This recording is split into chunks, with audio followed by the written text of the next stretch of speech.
Buenas tardes a todos, bienvenidos retomando nuestras actividades académicas SLACIP. El día de hoy les damos la bienvenida al seminario del Comité de Reanimación, donde tenemos a dos grandes referentes en Latinoamérica. Quiero dar la bienvenida inicialmente al doctor Edgar Díaz Soto, especialista en medicina de urgencias, con una alta especialidad en medicina de reanimación, además con una maestría en administración en servicios de salud. El doctor Edgar trabaja como médico especialista en el servicio de urgencias en el Instituto Mexicano del Seguro Social y es el director general del Instituto de Reanimación. Además, está con nosotros como coordinador del grupo de reanimación de SLACIP y miembro de la SEP como miembro de la sección internacional y miembro de la sección de bienestar. Doctor Edgar, bienvenido. Muchas gracias por contar con su presencia para este seminario y le doy la palabra. Quiero invitar a todos a que en la medida que vayan teniendo preguntas las vayan dejando en el chat de este web. Muchas gracias. Evelyn, muchísimas gracias a los que se vayan conectando. Para mí es un honor y una gran responsabilidad de estar compartiendo tiempo y espacio con cada uno de ustedes. Y especialmente hoy porque me toca compartir esta plataforma con alguien a quien yo admiro y quiero muchísimo. Voy a pedir que prenda su cámara, el doctor Rafo Escalante. El doctor Rafo Escalante, digo, es toda una personalidad a nivel, no puedo limitarme a Latinoamérica, sino a nivel mundial. El doctor Rafo Escalante Kanashiro es intensivista pediátrico, está en el Instituto Nacional de Salud del Niño. Actualmente es parte del comité de ILCOR para lo que son las guías de reanimación a nivel internacional. Es asesor para el gobierno en cuanto a cuidados de emergencia. Es parte de la Federación Interamericana del Corazón. Entonces, el tener la oportunidad de compartir tiempo, espacio, de verdad que es para mí, insisto, un gran honor. Rafo, no solo mi admiración, sino mi cariño como amigo. Y bueno, pues vamos a comenzar este tema contigo hablando de lo que son las guías de reanimación 2024. Cae de nuevo. Entonces, por favor, todo tuyo. Buenas. Realmente es dramático escuchar ese tipo de presentaciones. Am, Uno hace el camino y recorrido eh, con los amigos, con los hermanos de ruta y con aquellos que compartimos ciencia. En realidad, acá está también Silvio, está Jaime y con Edgar no solamente hemos compartido ciencia, hemos compartido amistad, hermandad latinoamericana, sino también algunas canciones hace un par de años, pero muy bien. Y acá estamos luego de un periodo bastante duro para todos, el tema de la pandemia. Y esto hace incluso más significativo los reencuentros. Una de las cosas más emocionantes que hay es los abrazos de retorno. Muy bien, con esa previa vamos a tratar de conversar un poco sobre RCP. Y lo digo conversar porque lo que queremos es justo ello, conversar hacia dónde vamos.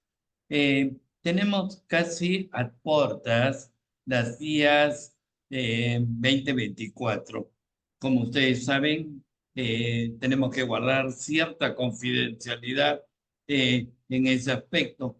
Y lo que voy a hacer es voy a comentar algunas cosas y vamos a poner en bandeja, como le dije a Edgar, temas que podríamos discutir en lo que sucede en la parte denominada gaps o vacíos que podamos tener en la TAM.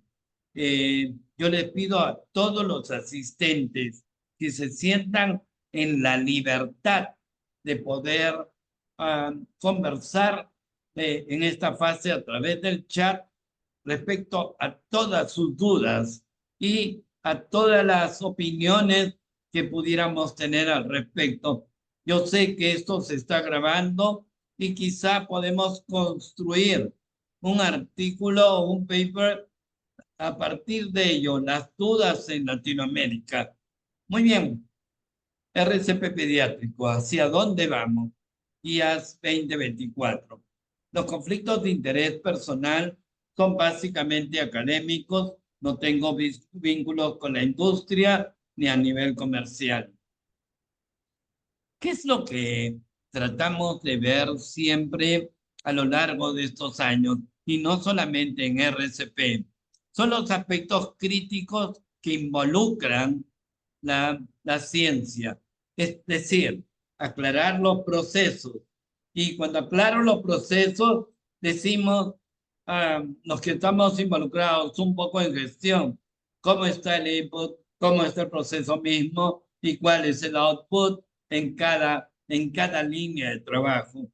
En RCP justo tenemos varias dudas al respecto. ¿Cómo hacemos para reconocer de forma temprana en Latinoamérica RCP, un niño en paro cardíaco? ¿Realmente tenemos un tiempo corto? ¿Hemos aprendido el proceso de RCP? Creo que sí. Tenemos un grupo de profesionales de buen nivel y todos practican un buen nivel de RCP de buena calidad. El otro tema que me preocupa en esta línea de proceso es el outcome. ¿Qué pasa con ese niño que sufre un paro cardíaco? Latinoamérica no tiene casi información al respecto. El hecho del reconocimiento temprano, lo que me preocupa es el extrahospitalario. En el extrahospitalario hemos caminado muy lento. ¿Por qué? Porque no hay una voluntad política ni de gobiernos en el sentido de reconocer que el extrahospitalario tiene que fortalecerse y no dentro del sistema, sino a nivel de población. La identificación de riesgo. Esto definitivamente establece que nosotros podamos involucrarnos con la población, que nosotros podamos involucrarnos con aquel niño que está en riesgo. Por ejemplo, a veces me pregunto, ¿qué pasa con el niño que tiene comorbilidad? Y no estoy hablando solo del niño cardiópata, sino de aquellas otras comorbilidades. Creo yo que compartimos una expectativa al respecto de más o menos entre 60 a 70% de todos nuestros pacientes hospitalarios actualmente. La graduación de riesgo es otra condición que también tenemos que chequear.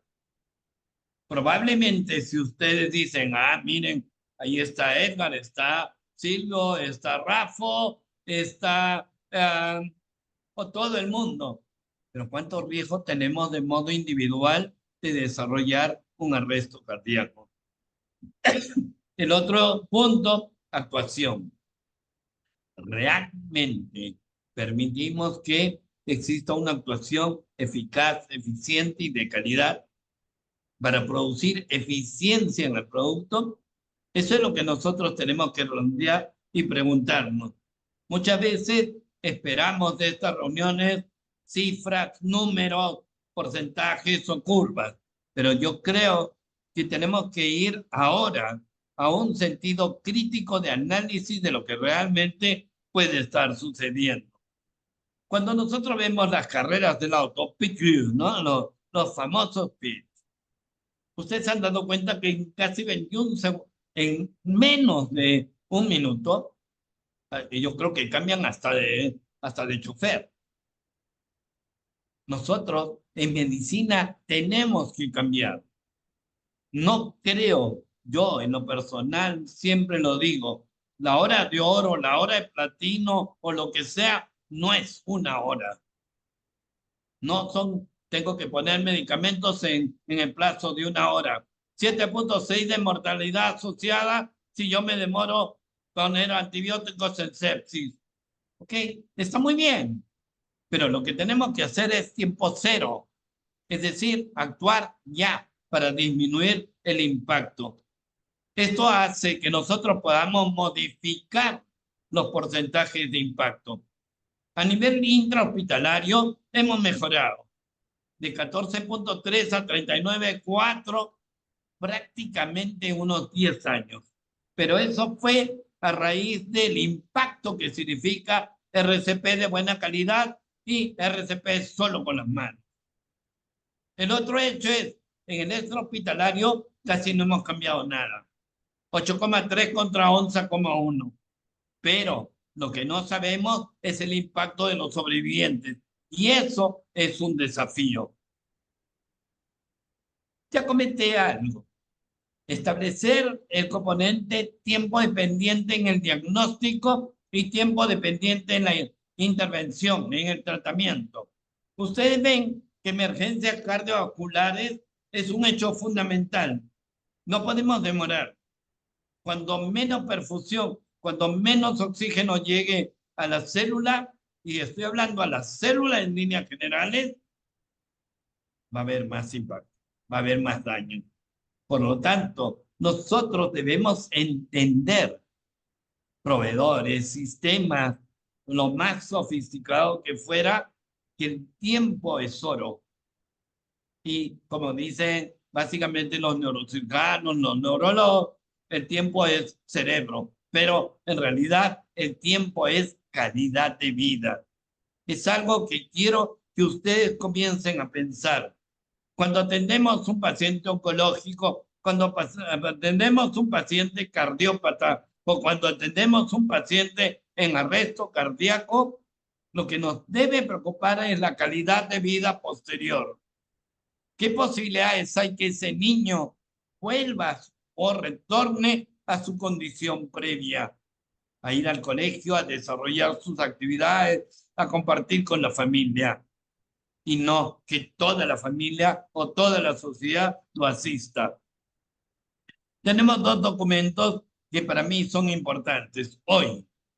El statement que se publica en la website de ILCOR. Ustedes todos tienen acceso al draft, al preprint de ilcor.org respecto al documento 2024. Es cierto que nos dice guarden confidencialidad, pero el documento está allí. Todos ustedes tienen acceso a ese documento. El otro hecho es PECOSCA. PECOSCA parte de un tema de outcome, resultado al final.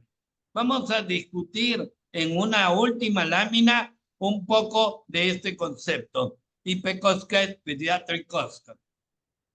¿Por qué? Porque se origina en un documento centrado en adultos.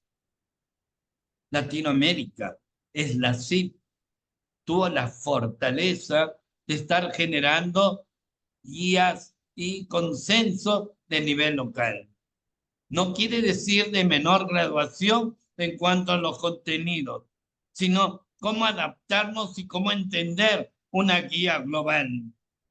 Las diferencias las comenzamos a discutir. La filosofía de cada componente también se discutió y quedamos en algunas condiciones fundamentales. Muy bien, ahora quiero comenzar a discutir un poco de lo que nosotros llamamos las posiciones pico respecto a la búsqueda de evidencia, respecto a problemas en soporte básico y en reanimación pediátrica. Todos ellos están ligados básicamente al componente de la guía 2024. Mucho se discute la superficie. ¿Cuántos de nuestros hospitales tienen la posibilidad de tener una superficie lo suficientemente rígida como para permitirnos buenas compresiones? Y eso es algo que lamentablemente no está a nivel global. Latinoamérica no tiene plantas de superficie dura, por ejemplo, disponibles en todos los ambientes a nivel hospitalario. Es algo que estamos discutiendo. ¿Por qué? Porque la evidencia nos dice que cuando tenemos un hecho de una superficie que realmente no permite una buena compresión, se hunde la camita, el niño está prácticamente en una posición no adecuada, eso no permite además un buen sentido de RCP de alta calidad. A nivel prehospitalario, este es el Scope Real de BLS para número 2102, por ejemplo. Nosotros tenemos un registro de de cada una de las preguntas pico que se van resolviendo. ¿Optimizamos realmente el reconocimiento a través de un despachador? ¿Latinoamérica tiene esa posibilidad? ¿Cuántos de nuestros países tiene ese hecho de decir que alguien en la calle, a través de una llamada, pueda reconocer y ayudar en el trayecto de la RCP? ¿Alguno de nuestros países tiene ese dispositivo? ¿Alguno de nuestros países tiene esa posibilidad? Eso es lo que a veces me fastidia. Mucha de la gente que me conoce sabe la pasión con la que digo las cosas, pero muchas veces también digo las verdades. Tenemos que comenzar a fortalecer este tipo de asistencia. Creo yo que telemedicina, teleconsulta, inteligencia artificial está muy bien, pero tenemos que hacerla desde el punto de vista acceso. No puede quedarse en un documento publicado, sino tenemos que lograrlo. Creo que es la CIP y todas las sociedades que acompañan esta motivación tiene que lograr imponer cambios de políticas. Tenemos que hacer algo que se dice en Estados Unidos, cabildeo.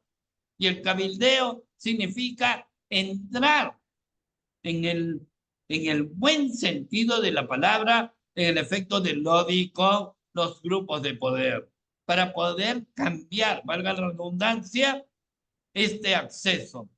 Optimización del despachador que asiste a RCP. El tema para desfibrilación, eso es otro mundo. Hoy estamos discutiendo en el Perú, asesorando a parte de congresistas acerca de una ley específica sobre acceso en la RCP, acceso en la liberación de cuerpo extraño en la vía aérea y acceso público a la desfibrilación. Hace unos años tuvimos un gobierno que discutimos el documento. El documento salió del Congreso y fue observado en el Ejecutivo, porque decía que era muy difícil implementarlo y toda la estrategia estaba descrita. ¿Qué más tenemos respecto a soporte básico vital? Tenemos que tener una suerte de calidad en cuanto a la retroalimentación. Es decir, el feedback de buena calidad debe ser algo que definitivamente tenemos que tratar de chequear. No podemos tener solamente un hecho de decir qué es lo que pasa, sino también tenemos que saber qué es lo que está sucediendo en nuestros países. Los AD o los DEAs ultraportables. Ahora han salido unos DEAs pequeñitos prácticamente que pueden establecer una carga adecuada. Yo creo que eso es muy importante, sobre todo para poblaciones que puedan estar en riesgo. Por ejemplo, aquellas poblaciones pediátricas que tienen algún componente de arritmia que puede inducir a un ataque arritmia fatal. Eso es importante. O el paciente postoperado cardiovascular. O al paciente con algún riesgo fundamentalmente cardiorrespiratorio. Eso es algo increíble. Y lo otro es el implantable de eventos automatizados para los pacientes cardiópatas. Esto es algo que nos debemos obligar.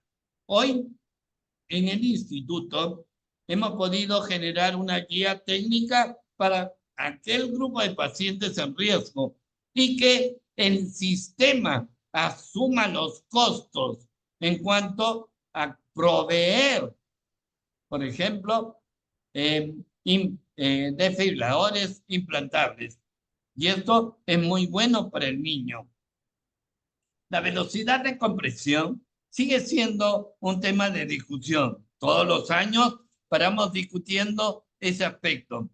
Hasta ahora nos estamos quedando siempre 100, 120. Es el rango en el que mejor ROS tenemos, pero deben estar acompañados de los otros componentes de calidad de la RCP. La posición de las manos no va a cambiar. Hoy se mantiene las manos cruzadas en un niño que puede ser asequible bajo ese método. O quizá en niños lactantes podamos usar los dos dedos o podamos usar los pulgares. Hay cierta liberalidad en cuanto a tener la provisión de la posición de las manos adecuándose al tamaño del niño. ¿Qué cosa hacer después de desfibrilar? Por ejemplo, esta es una evidencia que está ya en manejo 2203. ¿Qué hacer con ello? ¿Significa que tenemos que hacer post-desfibrilación RCP? ¿Cuánto tipo de RCP antes también deberíamos incluir?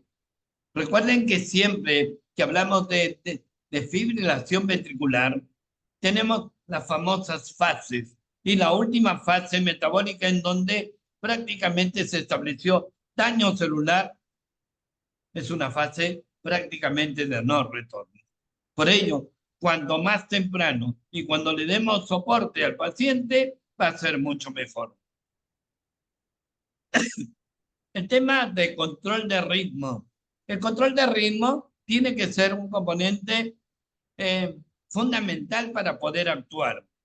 Si nosotros decimos qué es lo que pasa, ¿es una fibrilación ventricular? ¿No es una fibrilación ventricular? ¿Qué cosa es? ¿Es una taquiarritmia? Tenemos que chequear.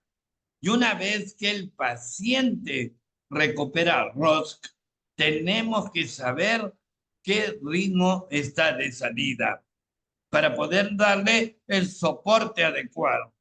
Eso es muy, muy importante, pero tampoco es parar la reanimación y mirar el ritmo, por lo menos 2 minutos seguidos, por lo menos.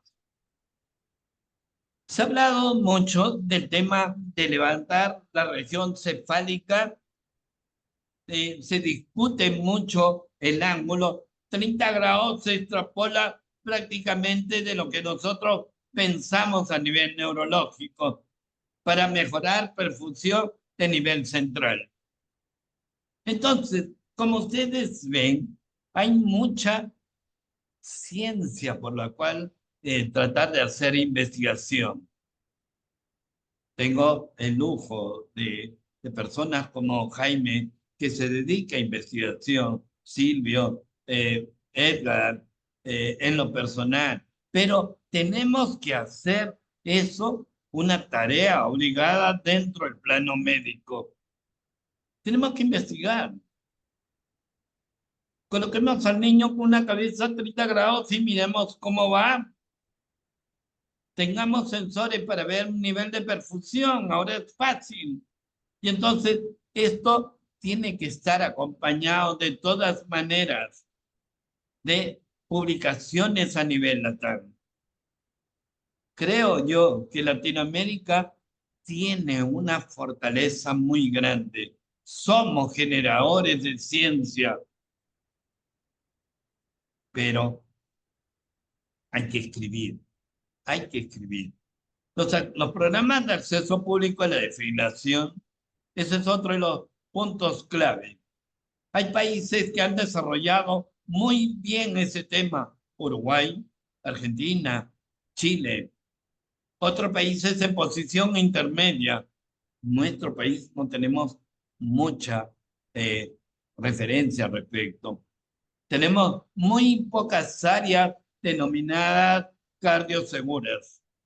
Es decir, que tengan acceso a un cardiodesfibrilador. Yo estoy hablando de desfibriladores automáticos externos adultos. No tenemos de nivel pediátrico, aunque las últimas generaciones salieron con un atenuador incluido. Pero tenemos que generar un programa para poder aplicar correctamente esta situación. Esto es muy importante en el sentido de qué cosa sucede a nivel básico. En soporte avanzado pediátrico, también tenemos alrededor de unos 10 a 15 preguntas de lo que puede estar sucediendo respecto a la ciencia. Uno de ellos es, ¿qué cosa tenemos que tener como meta en cuanto a la presión? Si en sepsis, que tenemos muchos más grupos de trabajo, discutimos el tema de PAM, cuánto de presión arterial media tenemos o cuánto de presión sistólica debemos lograr. Una cuestión que siempre pregunto es el sentido común, la intuición. 65 milímetros de mercurio, 90 milímetros de mercurio para presión sistólica, quinto percentil para presión sistólica de acuerdo a la edad.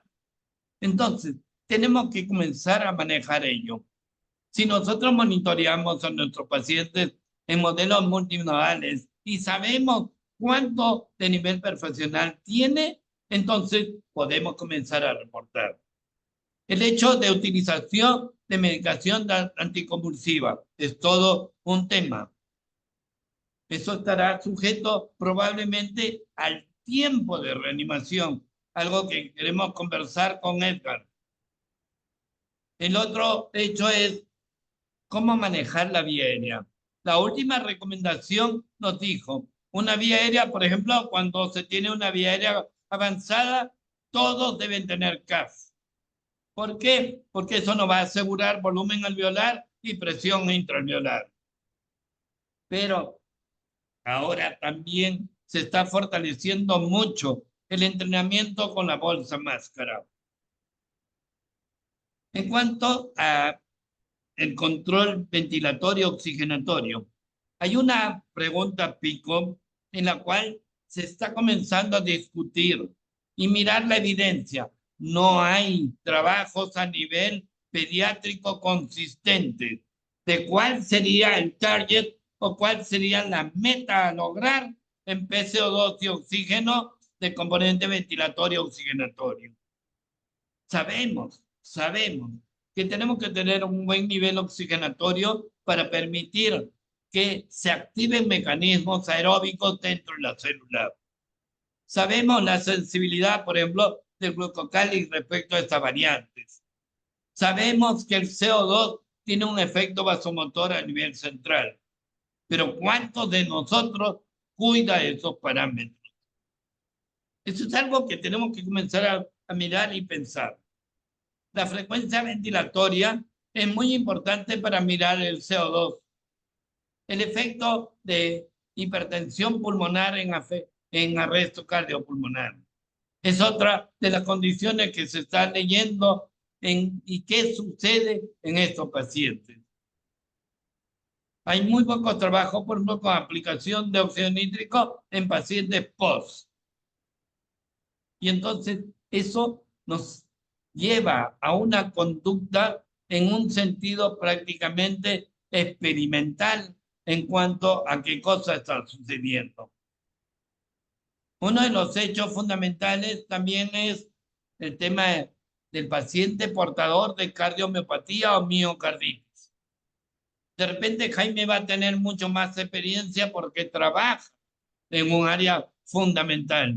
Me gustaría ver los reportes que tiene y quizá podamos desarrollar una nota al respecto.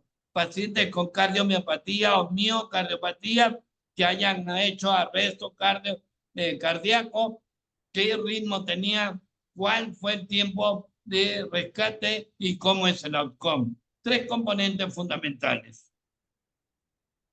No necesito más. Un estudio descriptivo abierto, censo poblacional. La frecuencia ventilatoria, por otro lado, para mirar cómo está acompañándose el ritmo perfusional y cómo activa mecanismos aeróbicos en cuanto a utilización por la célula.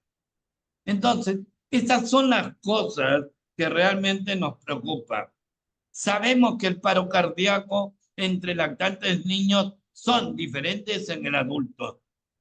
El adulto se comporta más como un componente ritmogénico y secuelar de enfermedad crónica con vasculopatía. En cambio, el niño no. El niño probablemente, y lo digo probablemente, porque para eso tenemos que saber y tenemos que reportar. La causa primaria es respiratoria. La cadena de supervivencia hoy ha incorporado el sexto eslabón en los dos ámbitos. Pero ¿qué significa en realidad el sexto eslabón? El sexto eslabón significa outcome, significa sobrevida, significa calidad de vida, significa recuperar al paciente en su totalidad. El problema es, el paciente ventilatorio intubado es útil tener, hay una pregunta respecto de un anónimo, pero es mejor tener un monitor de capnografía para saber. Acuérdense, el CO2 tiene un evento central muy fuerte respecto a la reactividad vascular. Y esto es muy importante saberlo. ¿Ok? Muy bien. ¿Qué más tenemos al respecto? Uno de los hechos fundamentales en el área de prevención y de vigilancia. Por ejemplo, está bien, tóxicos, está muy bien investigar el tema de opiáceos, pero eso será en una población muy determinada. De repente, por ejemplo, Silvio tiene mucho más posibilidades de explorar este ámbito. ¿Por qué? Porque él hace oncocríticos. Pero, por ejemplo, los pediatras generales, probablemente Latinoamérica siga teniendo órganos fosforados como principal componente tóxico. Eso tenemos que comenzar a explorarlo en el sentido de que realmente está sucediendo. Define, categoriza, actúa. Debe ser un hecho fundamental. Debe ser algo que nosotros tenemos que inculcar en nuestros estudiantes. Saber, investigar y no solamente tener una referencia de lo que sucede. Tener las estadísticas claras. Hay algo que siempre reporto. Microdata, macrodata, metadata son componentes para poder decidir. Son componentes de gestión. Tenemos que recordar lo primario, las H's y las T's. ¿Cuánto de nosotros se nos pasa una hipoxemia? Se nos pasa hidrogeniones, se nos pasa una hipercalemia, se nos pasa. ¿Cuántas veces hemos visto pacientes con cetoacidosis y están como si fuera falla respiratoria pura y después se dan cuenta que hay un componente metabólico de fondo? Tenemos que comenzar a mirar entonces otra vez nuestras ciencias básicas. Y aquí va uno de los trabajos más interesantes que hubo respecto a ROS sobre vida y posibilidad de descarga frente al número. 100, 120 se sigue manteniendo como una cúspide. Pero el otro hecho es el tema de la profundidad de las compresiones. Siempre hemos hablado 4, 5, 6 para el adulto, pero ustedes saben, hay tórax y tórax. Y de repente un tercio puede definir mucho mejor. Puede definir, pero hemos hecho investigación sobre ello. ¿Cuánto es un tercio del diámetro anteroposterior?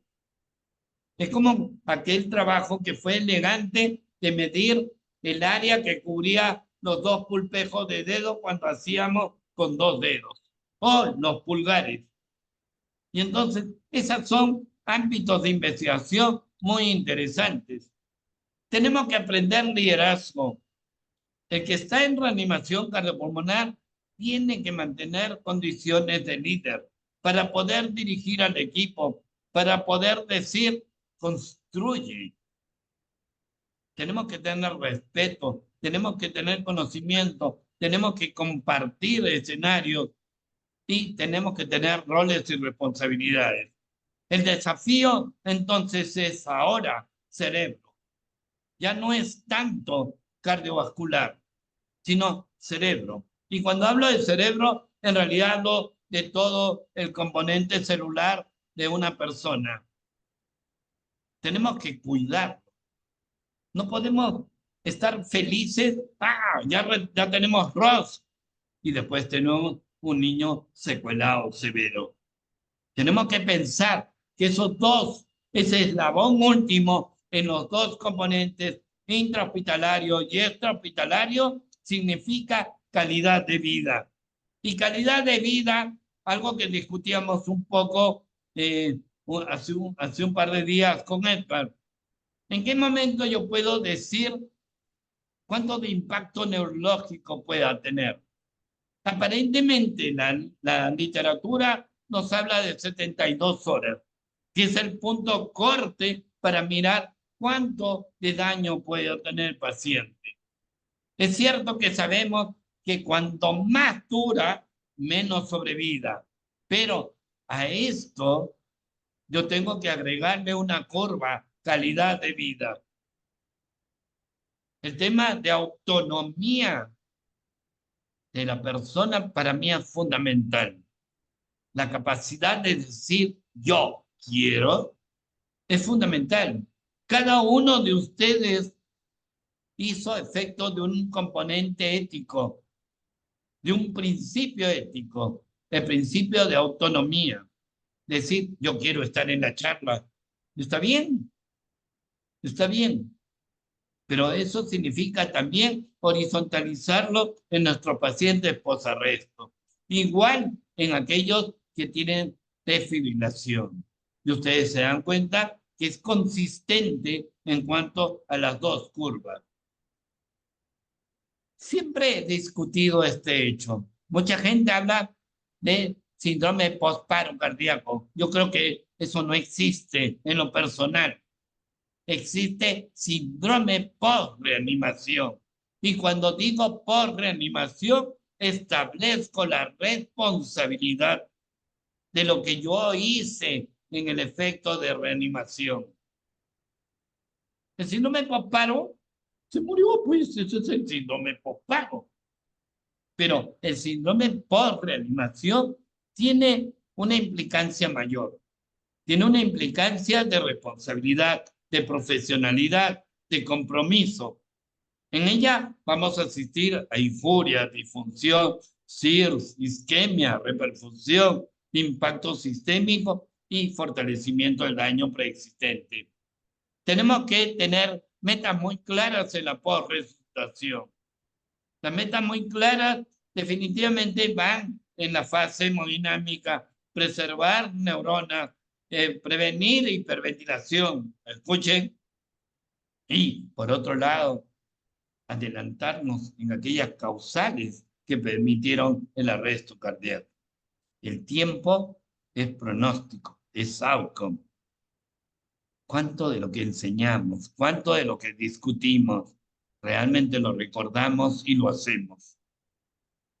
Yo quiero que el compromiso de usted sea fundamentalmente esto.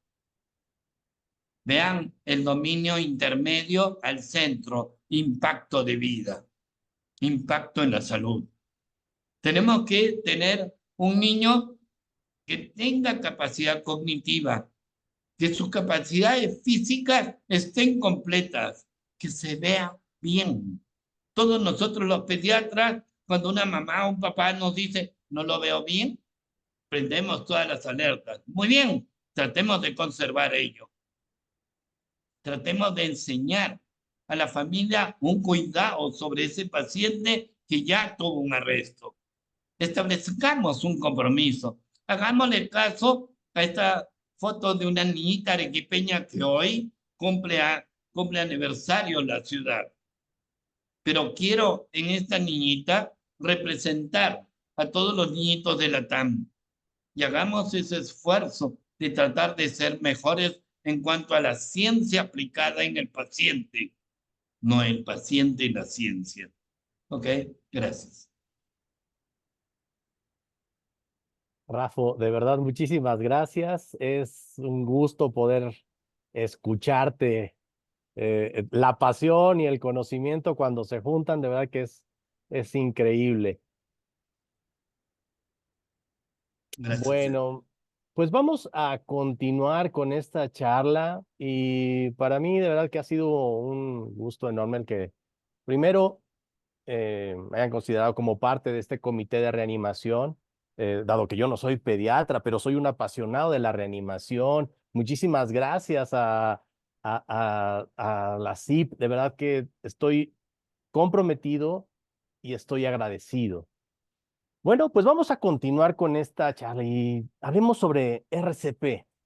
¿Cuánto es suficiente? Y para ello me he permitido poner algunos escenarios como pie para esta charla y reflexión. Admito que no tengo compromisos de ningún tipo para esta sesión, así que continuemos. Aquí aparece en la parte superior mi contacto para aquellos que así lo deseen y puedan o podamos seguir compartiendo tiempo y espacio después de esta charla. Voy a poner 3 escenarios clínicos. En este caso, uno, masculino de 8 años que ingresa en parada cardíaca traída por elementos del prehospital. Se desconocen antecedentes, se desconoce tiempo de parada y al momento de iniciar evaluación, a la exploración física se encuentran pupilas de 4 milímetros sin respuesta a la luz. Cada uno de los que está de aquel lado va a tener que ir generando un panorama y tendrá que ir considerando, ¿voy a iniciar reanimación? ¿No voy a iniciar reanimación? Si inicio reanimación cardiopulmonar, ¿cuánto tiempo voy a iniciar reanimación cardiopulmonar? Este paciente, ¿puedo salvarlo? ¿No puedo salvarlo? Caso 1. Caso 2. Femenino de 12 años que ingresa posterior a presentar accidente automovilístico. Durante la valoración, presenta actividad eléctrica sin pulso. Es un escenario lamentable, pero no tan ajeno a lo que vimos o vivimos de manera continua en países como el nuestro. Recordemos que una población de más de 600 millones de habitantes que integra Latinoamérica y México y el Caribe, este tipo de escenarios son comunes. Ahora, puedo plantearme que esta niña o esta adolescente sea previamente sana, que no tenga comorbilidades, que hace unos minutos estaba perfectamente bien, pero al momento en el que nosotros intervenimos, nos encontramos en esa línea en qué hacer o qué no hacer. Caso 3, masculino de 12 años conocido por el servicio. Cada uno de nosotros tenemos historias como estas, ya de niños, de pacientes, adultos también, por supuesto, que son conocidos por reingresos frecuentes. En este caso es un niño con un proceso oncológico fuera de tratamiento médico, aquellos que ya se dan de alta a domicilio con medidas paliativas. Sin embargo, el paciente ingresa a nuestro servicio con una respiración de 6 por minuto, con una frecuencia cardíaca de 35 por minuto. A este paciente le iniciaríamos qué tipo de reanimación, hasta dónde llegaríamos. Interviene lo que los familiares, es decir, los padres nos indiquen. Respetaríamos lo que probablemente el niño ya nos hubiera dicho en un escenario previo.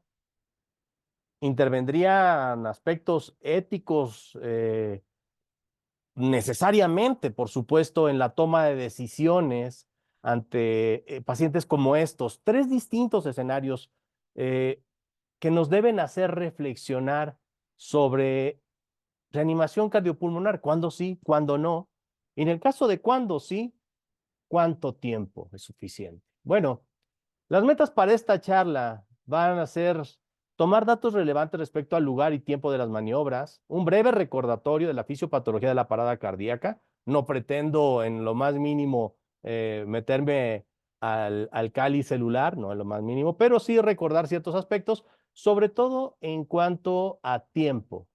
Vamos a hablar de escalas pronósticas, criterios para detener la reanimación cardiopulmonar, la importancia, como bien dice Rafa, de generar consensos locales. Nosotros debemos crear ciencia, debemos dejar de creer para empezar a crear ciencia. ¿Sí? Entonces, al final generaremos conclusiones. Bueno, tenemos 2 historias diferentes. Estas historias pueden plantearse desde la parada cardíaca intrahospitalaria, parada cardíaca extrahospitalaria, de acuerdo al escenario ante el cual se enfrente el personal médico o paramédico. Si el paciente presenta una parada cardíaca presenciada, no presenciada, si a nivel hospitalario se presenta una parada cardíaca esperada o no esperada, ojo también con ese término que vamos a abordar más adelante, para saber qué hacer y qué no hacer. Pero esto solo, insisto, como para tomar en cuenta qué es lo que nos está diciendo los resultados, qué es lo que nos dice la ciencia a partir de dónde estamos parados. Ya tiene por lo menos 20 años que se está documentando que conforme pasa el tiempo, por supuesto que la probabilidad de sobrevida va disminuyendo. Muchos de los que estamos de este o del otro lado hemos escuchado esto. Por cada minuto que pasa sin que una persona reciba reanimación cardiopulmonar o una desfibrilación, se eleva la mortalidad de un 7 a un 10%. ¿Esto qué quiere decir? Que a los 10 minutos la probabilidad de sobrevida es muy baja y por eso el implementar la respuesta extrahospitalaria, dado que más del 60% de las paradas cardíacas, tanto en adulto como en niños, se presentan fuera de los hospitales, ¿sí? Y esto debemos puntualizarlo. Ahora, nuestro objetivo será recuperar la circulación, es decir, lo que se conoce como supervivencia, el recuperar un latido cardíaco. Me parece que no, y desde ahorita lo sustento. En esta línea de reflexión, nuestro esfuerzo deberá ser recuperar al paciente, es decir, recuperar a un ser humano autosuficiente para por lo menos saber, como bien dice Rafa, qué quiere y qué no quiere. La fisiopatología de la parada cardíaca en 3 breves escenarios: fase eléctrica, fase circulatoria, fase metabólica, y en donde se ha demostrado que en esta fase metabólica, que ocurre desde el 5º minuto hasta el 10 minutos, y a partir del 10 minutos, del minuto 10 ya tenemos una lesión a nivel celular, y eso quiere decir que hasta no demostrar lo contrario, es muy probable que un paciente que presente parada cardíaca, a pesar de mantener reanimación cardiopulmonar de alta eficiencia, es probable que presente algún tipo de alteración neurológica. Ahorita vamos a ver qué es lo que nos dice la ciencia al respecto. Y hoy, ¿por qué de pronto escuchamos? Es que debemos mantener la reanimación por lo menos 20 minutos. Recientemente un artículo nos indica 30 minutos de reanimación para que podamos recuperar la circulación, pero no necesariamente el outcome, es decir, la recuperación neurológica de los pacientes. Bueno, escenarios, me parece que podemos ir desmenuzando esto: intrahospitalario, desfilable, no desfilable, presenciado, no presenciado, enfermedades previas, enfermedades no previas, o si es quirúrgico, si es no quirúrgico, si está embarazada, si no está embarazada, si es trauma, si no es trauma. Y así nos podemos seguir en muchos aspectos, ¿sí? Incluso dentro de las enfermedades, si es una enfermedad cardiovascular, si es una enfermedad metabólica, si es una enfermedad con afectación de un solo órgano, en fin, cada uno de nosotros tendrá que ir definiendo esto y ahorita es parte de lo que vamos a plantear. Las escalas pronósticas que recientemente se están retomando y sobre todo están tratando de fortalecer en cuanto a que de forma temprana nosotros podamos determinar cuál es la probabilidad, primero, de que un paciente recupere la circulación de manera espontánea y posteriormente que el paciente tenga una buena recuperación neurológica. Tenemos Miracle, tenemos OCA, tenemos CAP, tenemos TTM. Este tipo de escalas nos permiten identificar de manera relativamente temprana, pero también de manera longitudinal, cuál va a ser el pronóstico de nuestro paciente. La escala Miracle probablemente sea una de las que hoy están tomando más revuelo a nivel intrahospitalario, y OCA para los pacientes extrahospitalarios. Ahorita vamos a tocar esto. Bueno, dicen: oye, Edgar, pero la charla es sobre el término de la resucitación. ¿Qué es lo que estamos haciendo en este sentido? Algunos de ustedes habrán generado protocolos internos. Algunos de ustedes solo se guiarán por experiencia. Algunos de ustedes probablemente solo por lo que nos han dicho. Y hemos escuchado esto. ¿Cuánto tiempo le doy reanimación? Hasta que caiga a sistolia. Otros dirán, bueno, depende si el paciente tiene comorbilidades previas, si tiene deterioro neurológico previo, si tiene una encefalopatía fija previa, si tiene cardiopatías previas. Rafa comentaba hace un momentito que la mayor parte de los estudios efectivamente se basan en cuanto a una, le llamaban reanimación exitosa, como la recuperación de la circulación de manera espontánea. Sin embargo, hoy todo apunta a cuál es la recuperación neurológica. En el 2017 fue probablemente la primera vez que se hizo un estudio a gran escala en donde nos plantean que nosotros tenemos que evaluar cómo se encuentran neurológicamente los pacientes que reanimamos, para que entonces logremos determinar si la reanimación efectivamente podríamos catalogarla como exitosa. Es decir, que un paciente no solo recuperó la circulación de manera espontánea, sino que alcanzó una escala neurológica aceptable. Ahorita vamos a hablar de lo que es esta escala neurológica. Se basa en ranking modificada, para saber qué es lo que debemos buscar como reanimación exitosa. La recuperación de la circulación de manera espontánea con menor daño neurológico. Se siguen haciendo estudios, 2022, 2023, incluso este año 2024, en donde nos plantean cómo optimizar los esfuerzos de reanimación cardiopulmonar para mejorar la recuperación neurológica de nuestros pacientes. Hablan en algunos escenarios de 20 minutos, recientemente están tocando 30 minutos y algo más, que ahorita voy a tocar específicamente en una diapositiva, pero lo que debemos reiterar es, definitivo, para que recupere neurológicamente, debemos retornar a la circulación lo antes posible y mantener los cuidados post-reanimación. Bueno, la propuesta siempre va a ser, o por lo menos hasta este momento, aguas turbulentas.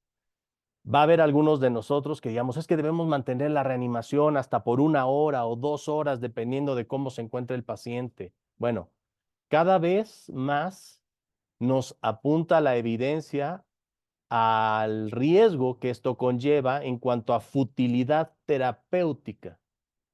Cuando nosotros estamos evaluando a un paciente con parada cardíaca, tenemos muy poco tiempo para poder determinar cuáles son los pronósticos o cuál es el pronóstico de este paciente, a pesar de que, porque aquí dan por hecho que estamos dando una reanimación de alta calidad, es decir, eh, una tasa de compresiones torácicas mayores al 80%, en donde tenemos ya pautas disminuidas de menos de 10 segundos, es decir, que estamos dando una reanimación de alta calidad. Y me pregunto si nosotros sabemos qué calidad estamos dando en la reanimación de nuestros servicios. Ahora, ¿cómo predecir el riesgo de parada cardíaca intrahospitalaria? Bueno, los chinos últimamente han tenido no solo un primer lugar en el medallero olímpico, sino también en cuanto a la ciencia. Y nos están diciendo que nosotros debemos esforzarnos, por supuesto, en identificar de manera temprana aquellos pacientes que tengan riesgo de presentar parada cardíaca. Así como a nivel extrahospitalario hablamos de muerte súbita, nosotros a nivel intrahospitalario debemos hablar de los pacientes que presentan parada cardíaca no esperada.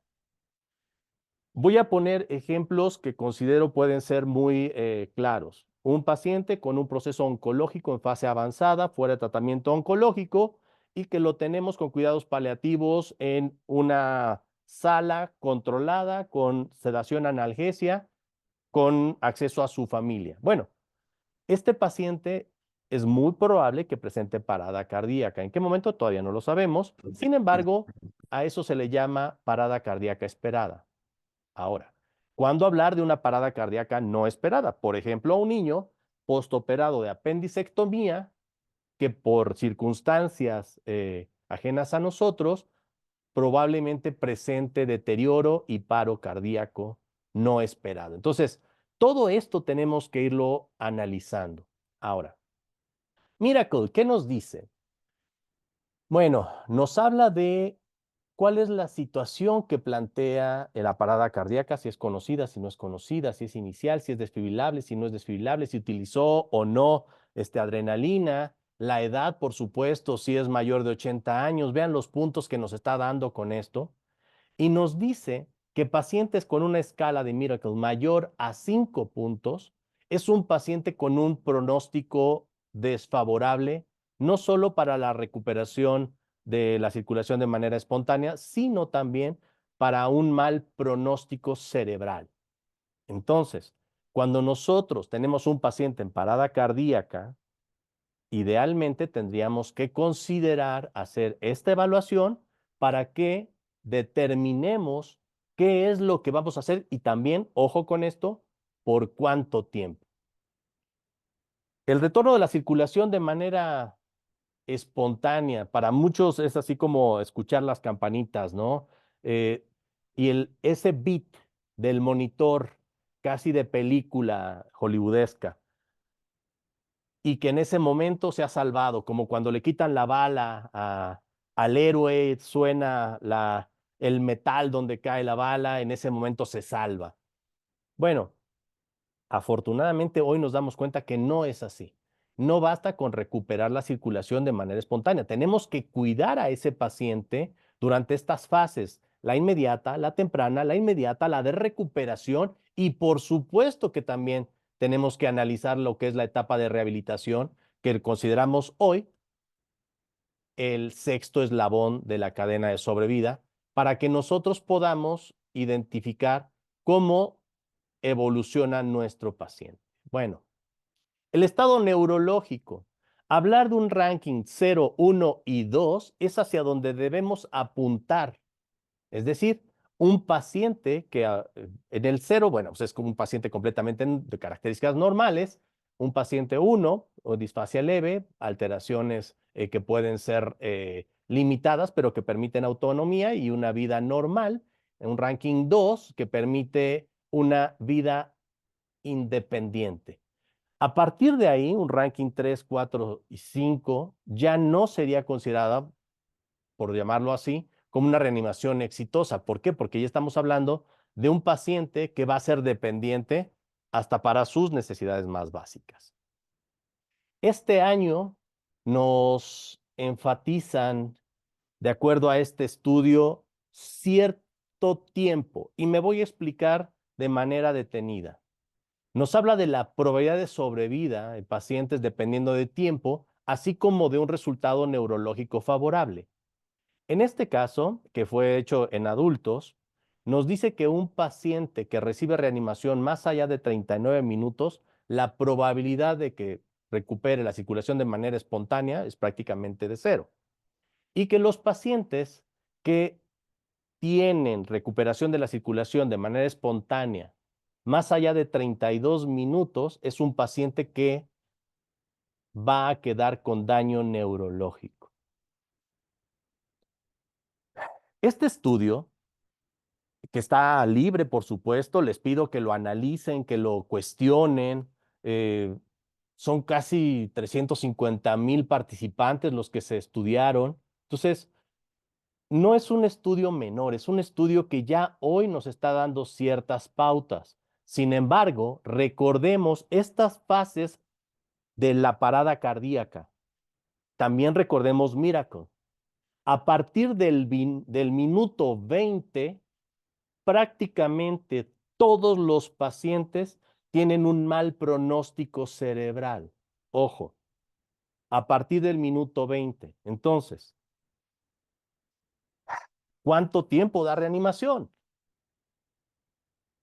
Aquí los estudios que se han generado históricamente en cuanto a los reportes sobre lo que comenzó siendo la reanimación cardiopulmonar exitosa y que se enfocaba solo a retorno a la circulación de manera espontánea, tanto intra como extrahospitalaria, ya evolucionaron a partir de 2017 en cuanto a lo que son los criterios para considerar que el paciente presenta un outcome adecuado, es decir, una recuperación neurológica adecuada. De ahí la importancia del sexto eslabón en la cadena de sobrevida. Propuesta, debemos estudiar el retorno a la circulación de forma espontánea, por supuesto, es decir, esta presencia de ritmo organizado con datos de adecuada perfusión hasta por 72 horas, que es lo que comentaba Rafo. Pero también debemos estudiar y definir lo que sería un retorno a la circulación de manera exitosa, es decir, el retorno a la circulación, pero que permita que el paciente tenga autonomía a los 30 días. Y un tema también difícil, tal vez estadísticamente hablando, tal vez por seguimiento y que en nuestros países resulta sumamente complejo. En pediatría, tendríamos que darle seguimiento a un paciente que presentó parada cardíaca al año, a los 2 años, al cuarto año, al año número 12, hasta que cumpla 18 años para saber si el niño al cual le dimos reanimación pueda convertirse en un adulto autosuficiente. Bueno, es algo que vamos a dejar hoy sobre la mesa. En prehospital ya hay sugerencias claras en cuanto a cómo mejorar el pronóstico, y esto es, por supuesto, reconocimiento temprano, optimizar intervenciones, fortalecer los sistemas, establecer unidades de cuidados para lo que es el periodo post-reanimación, implementar iniciativas para mejorar la calidad y, por favor, promover la investigación y recopilación de datos. Tenemos ya varios años trabajando en CAPI y en RENACER, que es el Registro de Cuidados Cardíacos, Emergencia y Reanimación, en donde estamos planteando la posibilidad de que en Latinoamérica logremos un registro óptimo. Y ahora, estos 10 pasos que se proponen, y de verdad que lo rescato por lo siguiente: programa e infraestructura, recopilación de datos, educación, capacitación, establecer metas, evitar paro cardíaco intrahospitalario, la creación de equipos o sistemas de respuesta rápida, con guías de reanimación, guías post-reanimación, una cultura de excelencia, y vean cómo pongo resaltado en amarillo, en donde la cultura plantea también el bienestar del equipo. ¿Alguno de ustedes es probable que ya haya reflexionado sobre lo que sucede durante los escenarios de parada cardíaca? ¿Cómo nosotros podemos llegar a convertirnos en segundas víctimas? Sin embargo, yo no había escuchado este tipo de aspectos, lo digo abiertamente, por lo menos no en el hospital y en el área en la que me encuentro, en cuanto a lo que debemos hacer como equipo post reanimación para disminuir el riesgo de convertirnos en segunda víctima.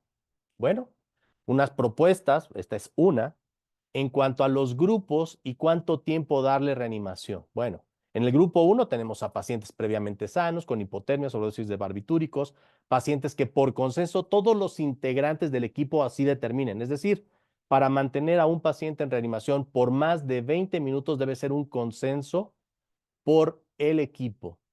Y me voy a ir al quinto, para no entretenernos. Estas imágenes van a estar disponibles.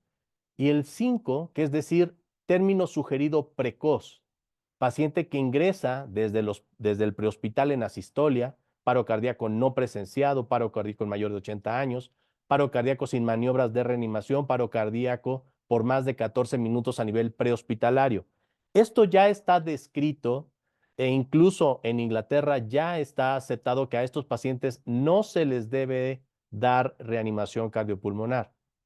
Sin embargo, en nuestros países tendríamos que considerar la ley de voluntad anticipada, patologías terminales, lesión orgánica catastrófica, lesión cerebral irreversible y eventos catastróficos también que afecten la capacidad de respuesta de nuestros pacientes. Bueno, pues una realidad inexorable es que todos tarde o temprano vamos a morir. Lo que no podemos permitir es que una persona muera por falta de una atención adecuada, o peor aún, por una atención inadecuada. Nosotros no luchamos contra la muerte, resulta una batalla inútil. Nosotros cuidamos del paciente tratando de evitar futilidad terapéutica prolongando agonías. Nosotros, y por favor que quede claro, nosotros luchamos por la vida. En conclusión, no basta con recuperar la circulación, debemos esforzarnos por recuperar al paciente. Pues muchísimas gracias y recuerden que todos podemos y debemos hacer la diferencia en nuestros pacientes. Abro el micrófono y por favor para que nos den pie a las preguntas y respuestas. Gracias, Ed. Una muy buena presentación. Gracias. Un gusto. Rafo, Sí. O sea, bueno, como coordinador de este seminario, me doy el privilegio de hacerte la primer pregunta y de verdad que es algo que he querido saber desde hace rato. ¿Cuál consideras que sea la forma que impactan las nuevas guías en la atención del paciente y su pronóstico? Es decir, ¿por qué es necesario conocer estas guías y qué impacto pueden tener en nuestros pacientes? ok. Una, eh, me hace recordar a, a cuando empezamos. Cuando empezamos, hace lo malo de nosotros es que podemos decir, cuando empezamos el siglo pasado, porque somos del siglo pasado, una de las cosas que involucró a Latinoamérica dentro al inicio en American Heart y después en ILCOR, y después quedarnos básicamente en ILCOR, es justo ¿es razonable obedecer guías, consensos, statements o recomendaciones de nivel global? Creo que sí. A lo largo de los años, pienso que sí. ¿Por qué? Porque eso nos ordena las acciones que tomamos. Nos ordena los parámetros que debemos tener. Nos ordena un poco la secuencia y muchos de nosotros manejamos muchos procesos y eso es justo un proceso. Es cierto, la muerte está rondando definitivamente, pero nosotros estamos al medio de ello. Y lo que nosotros ahora tenemos que cuidar es mucho algo que es el impacto. Por eso creo razonable que debemos tener una suerte de cierta conciencia de los consensos.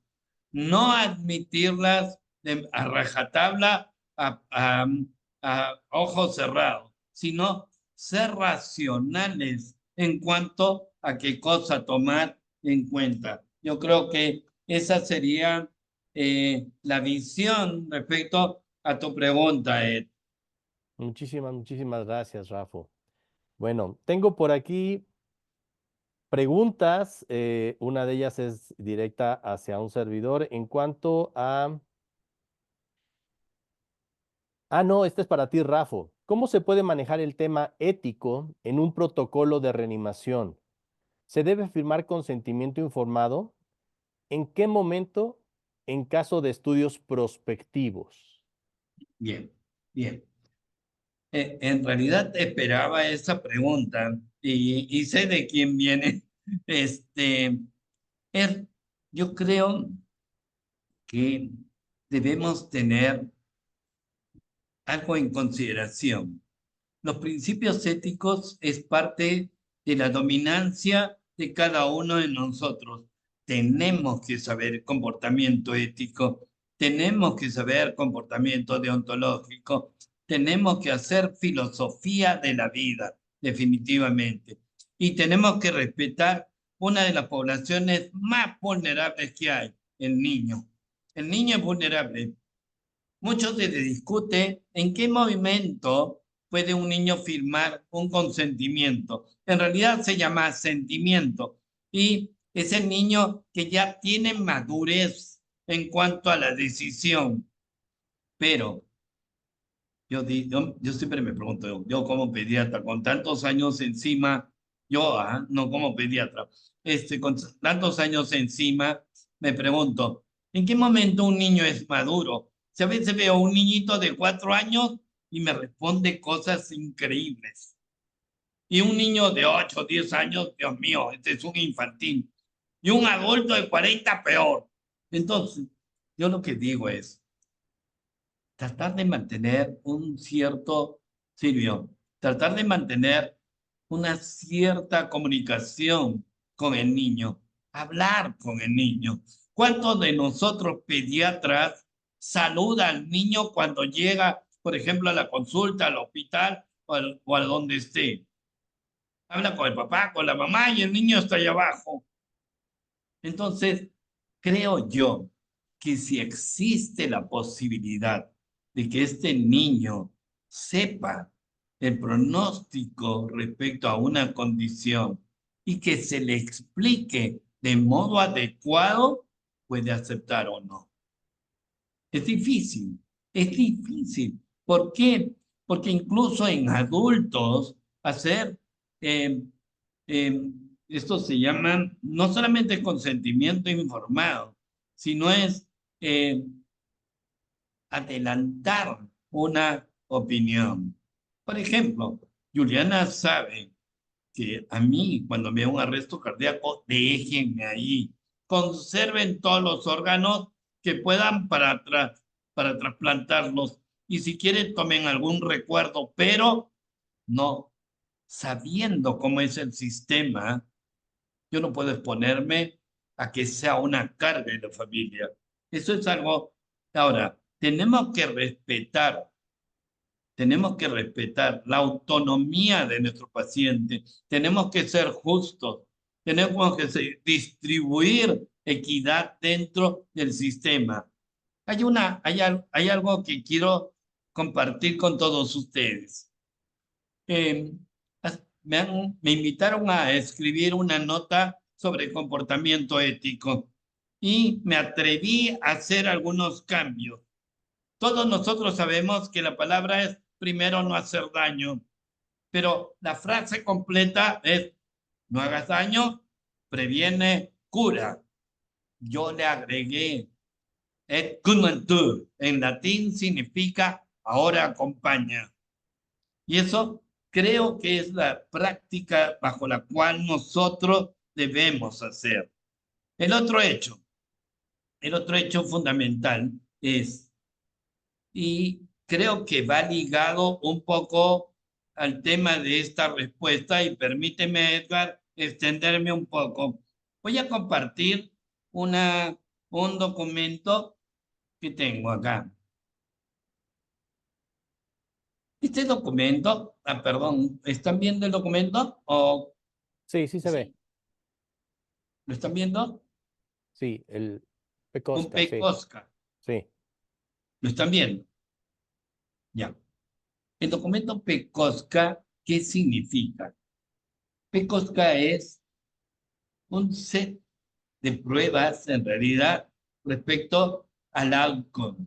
Ustedes ven que hemos participado en el documento y cuando me dicen qué pruebas yo puedo tomar, cuando chequeamos el documento, miren cómo el tema del impacto es fundamental y es el centro del documento.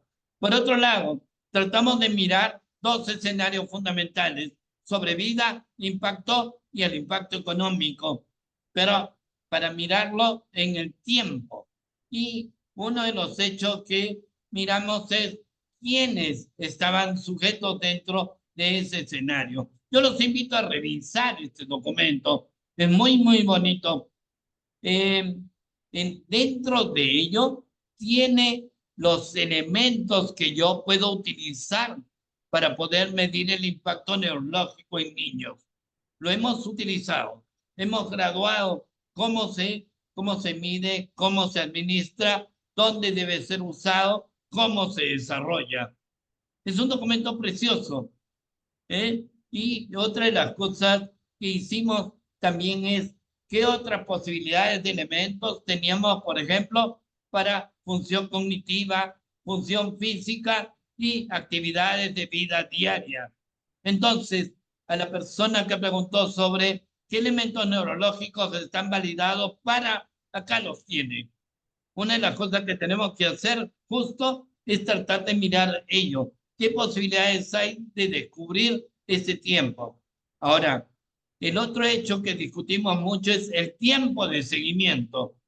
Ahora estamos discutiendo más allá del primer año post-arresto para mirar discapacidad al futuro. Eso es lo que nosotros tenemos compartido. Gracias por el tiempo. Perfecto. Bueno, pues de hecho creo que esta respuesta que diste también le da respuesta a la primera y contesto de manera específica. Miracle no está validada todavía en niños, sin embargo, sí hay evaluaciones neurológicas pediátricas recordando las diferencias naturales, ¿sí? Entonces, eh, de acuerdísimo, esta pregunta era específica en cuanto a algunas de las escalas pronósticas que plantea ahorita. En PECOSCA se podrán identificar algunas de ellas, pero, por ejemplo, Miracle, OSC, estas todavía no están validadas a nivel pediátrico específico, lo cual, y creo yo, que se plantea como una muy buena oportunidad para nosotros, ¿eh? Es decir, el que podamos generar investigación al respecto.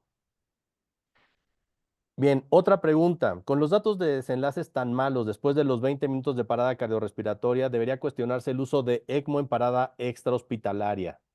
Híjola, no sé quién hizo esta pregunta, pero qué buena pregunta. Bueno, El ECMO, todo lo que son circulación extracorpórea, membranas, eh, están siendo estudiadas y sin embargo, los estudios hasta este momento no demuestran una mejora sustancial respecto a una buena reanimación cardiopulmonar convencional. Es decir, los pacientes que presentan parada cardíaca y en los estudios en donde se está realizando la comparación RCP más ECMO, no han demostrado una mejoría significativa. Entonces, creo que todavía estamos en esta etapa que ya vimos, por ejemplo, con hipotermia, ¿sí? Que en algún momento queríamos que todos los pacientes, por determinados estudios que nos sugerían una mejor recuperación neurológica, a todos los queríamos meter a hipotermia. Yo confieso, yo en algún momento fui fanático del que queríamos o debíamos meter a los pacientes a hipotermia. Hoy el ECMO definitivamente es una herramienta que debemos considerar, sí la debemos considerar, pero también aterrizarnos a nuestra realidad. Y me explico. ¿Cuántos de los que están ahorita escuchando aquí tienen acceso a un ECMO?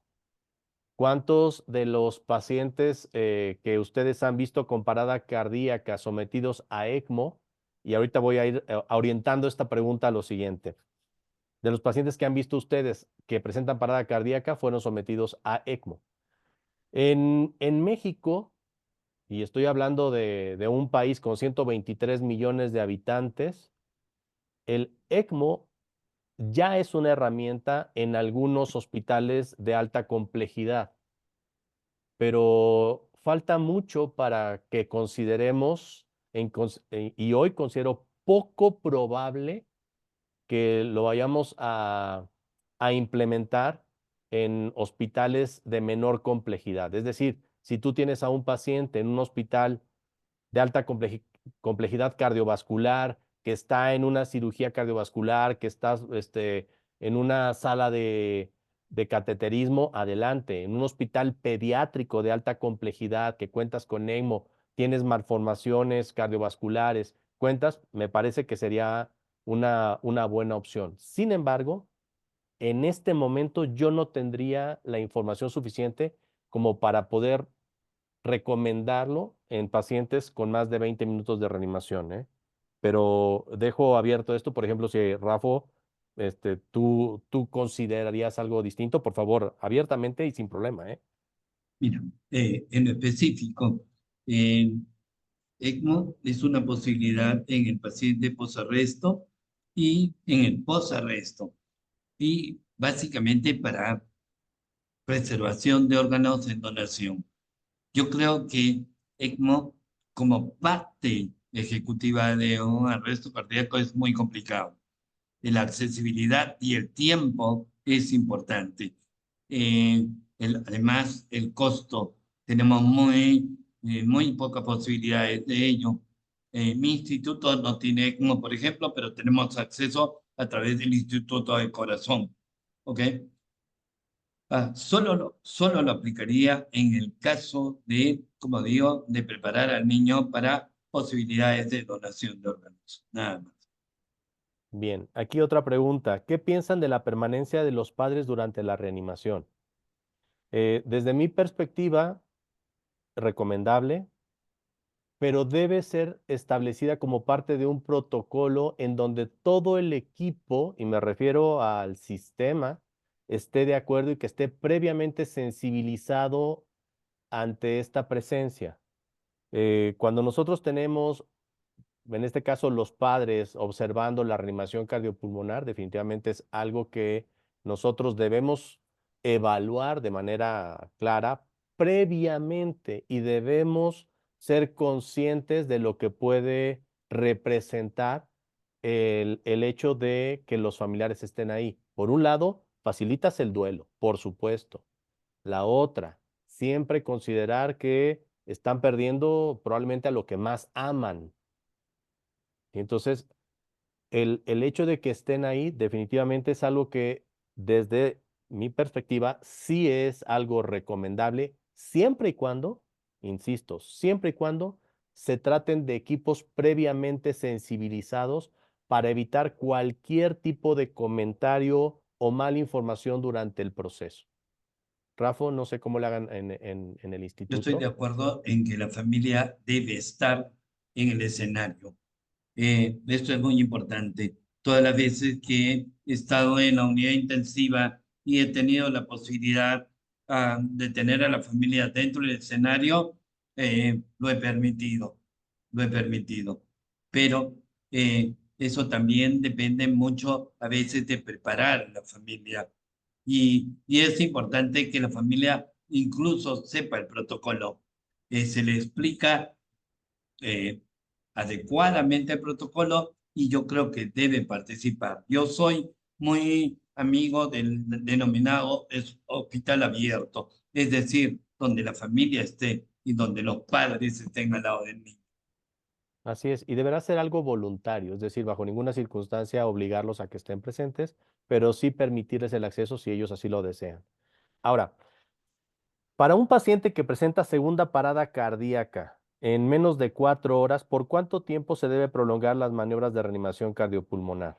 Bueno, aquí me voy a permitir hacer una observación y espero tu retroalimentación, Rafo, en este sentido. Un paciente que presenta una segunda parada cardíaca, la probabilidad de que presente mayor daño se potencializa.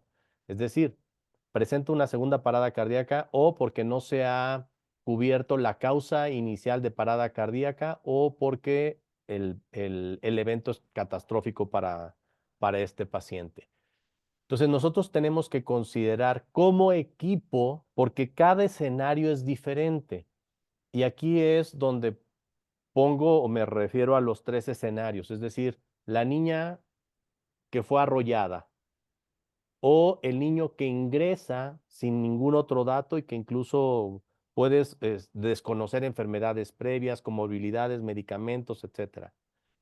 El equipo tiene que estar con un liderazgo horizontal, es decir, en donde todos los elementos puedan aportar y todos deberán tomar la decisión. ¿Por qué? Para detener las maniobras deben estar de acuerdo por unanimidad.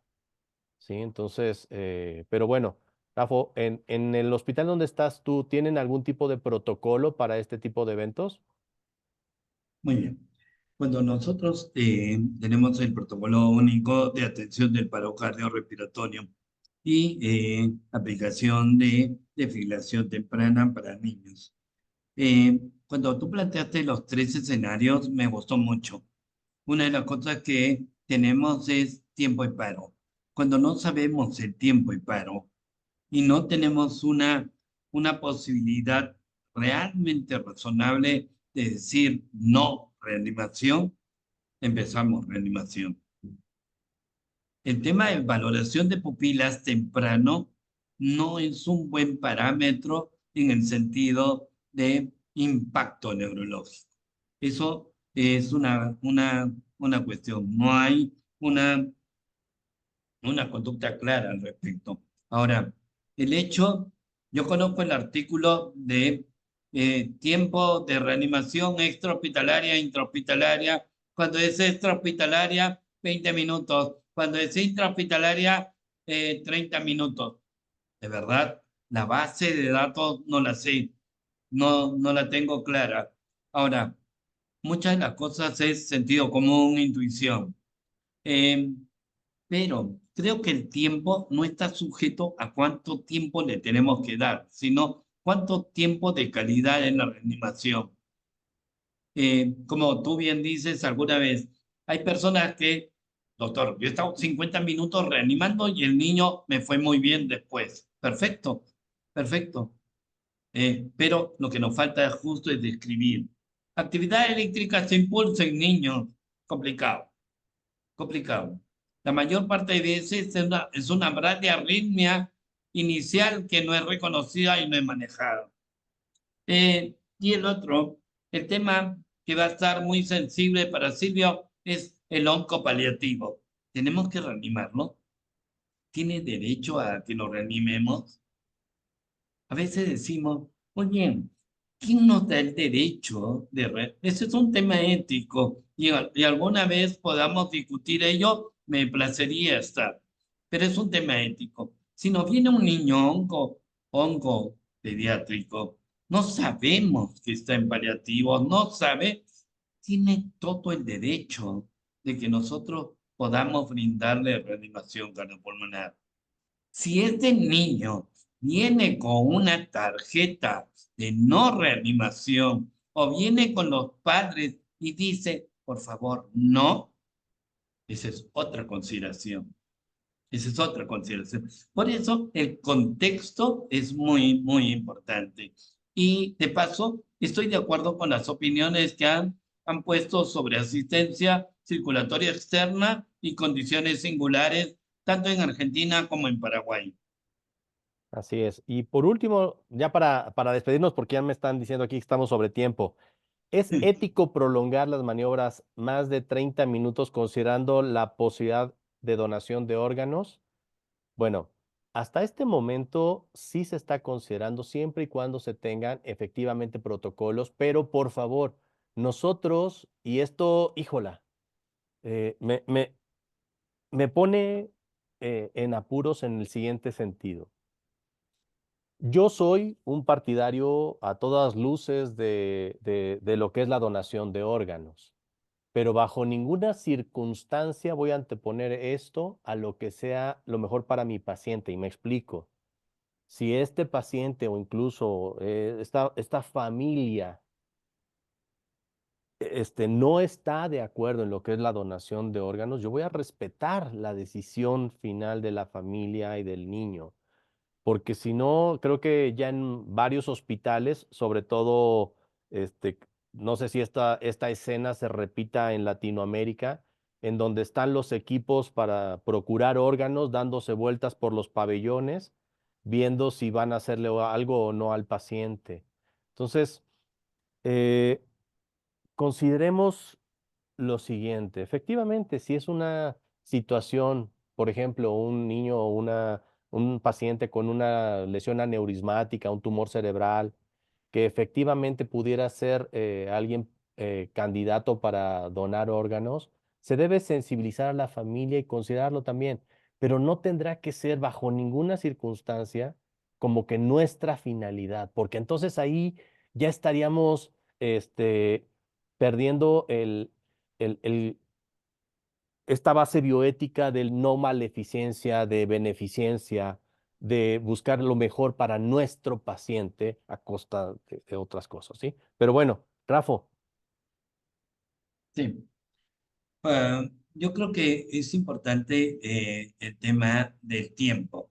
El tiempo va a depender mucho también del juicio médico.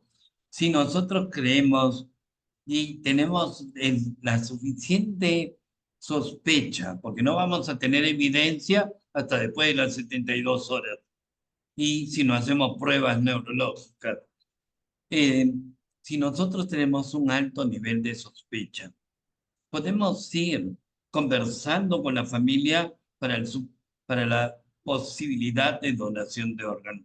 Eso está dado. Como ustedes me han escuchado, yo no tengo tiempo límite para la reanimación. Lo que marca el límite es la calidad de la reanimación. Eso es lo importante. Eh, hay dos preguntas que me interesan mucho.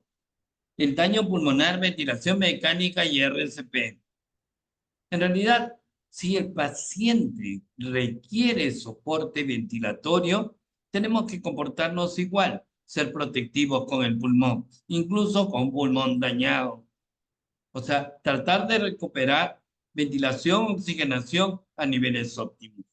Y lo otro, si tenemos un paciente en sepsis que ya está usando aminas, nosotros cuando estamos en reanimación aplicamos el protocolo y la secuencia del protocolo independiente de.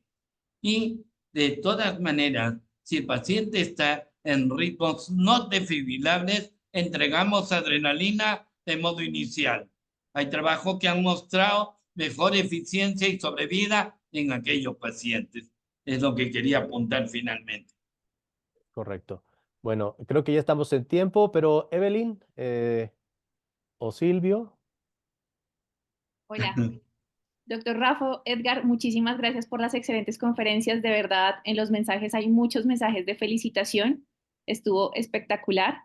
Queremos también, además de agradecerles a ustedes por hacer parte de SLACIP, invitar a todas las demás personas para que el próximo sábado a las 9 de la mañana nos acompañen a nuestro café SLACIP, donde hablaremos de los estudios innovadores en Latinoamérica que ganaron premios en el Congreso Mundial de Cancún. Los esperamos a todos y de verdad, espectacular seminario. Muchas Muchísimas gracias. gracias. Gracias a ustedes. Que tengan una excelente tarde. Rafa, mi hermano, nos vemos pronto en Perú. El mes que entra nos vemos por allá. Así es. No, Hasta y luego. todos están bienvenidos. Silvio, ahí lo veo. Tenemos que compartir acá unos buenos tintos. Tengo algunos guardados por ahí, pero Edgar se está viniendo ya pronto, entonces va. Y todos están invitados al país realmente. Tenemos un proyecto en el primer trimestre del 2025. Ojalá podamos compartir. Latinoamérica es grande. Latinoamérica es un solo país. Tenemos algunos bordecitos marcados en el mapa, pero todos comemos arepas, comemos y Tortillas. arepas no son políticas, sino comemos arepas, comemos mazamorras, comemos Frijol y papillas, maíz.